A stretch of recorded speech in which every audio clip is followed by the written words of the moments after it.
ବହୁତ ବର୍ଷର କଥା। ଜଣେ ଗରିବ ଲୋକ ରହୁଥିଲେ। ତାଙ୍କ ନାମ ଥିଲା ରାଜୁ।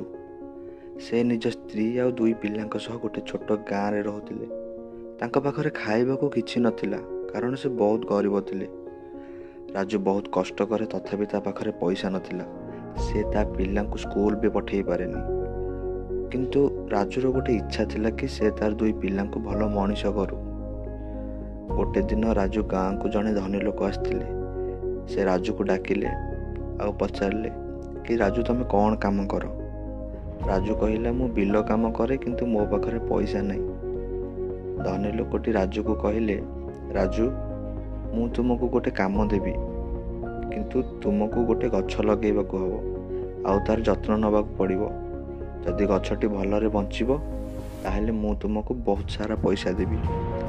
ରାଜୁ ଧନୀ ଲୋକଟିକୁ ହଁ କହିଲା ଆଉ ଗଛଟିଏ ଲଗାଇଲା। ରାଜୁ ସେ ଗଛର ଯତ୍ନ ନେଲା, ପାଣି ଦେଲା।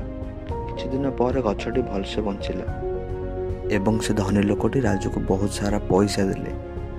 ରାଜୁ ସେ ପଇସା ନେଇକି ନିଜ ପିଲାଙ୍କୁ ପଢ଼େଇଲା ଏବଂ ତା ପିଲାଙ୍କୁ ବଡ଼ ମଣିଷ କଲା ଓ ତା ସ୍ୱପ୍ନ ପୂରଣ ହେଲା ଆଉ ସେ ତା ପିଲାଙ୍କ ସହ ଖୁସିରେ ରହିଲା। ଗଳ୍ପଟି ଅଳ୍ପ, ହେଲେ ଆମେ ଏ କାହାଣୀରୁ ଏଇଆ ଶିଖିଲେ କି ଯଦି ଆମେ ପରିଶ୍ରମ କରିବା ଏବଂ ନିଜ ସ୍ୱପ୍ନ ପୂରା କରିବା ପାଇଁ କିଛି ବି କରେ, ତାହେଲେ ଆମେ ନିଶ୍ଚିନ୍ତ ସଫଳ ହେବା। ଆମେ କେବେ ହାର ମାନିବାନି। ସବୁବେଳେ ଆମକୁ ଆମ ଗୋଲକୁ ପୂରା କରିବା ପାଇଁ ଚେଷ୍ଟା କରିବାକୁ ପଡ଼ିବ।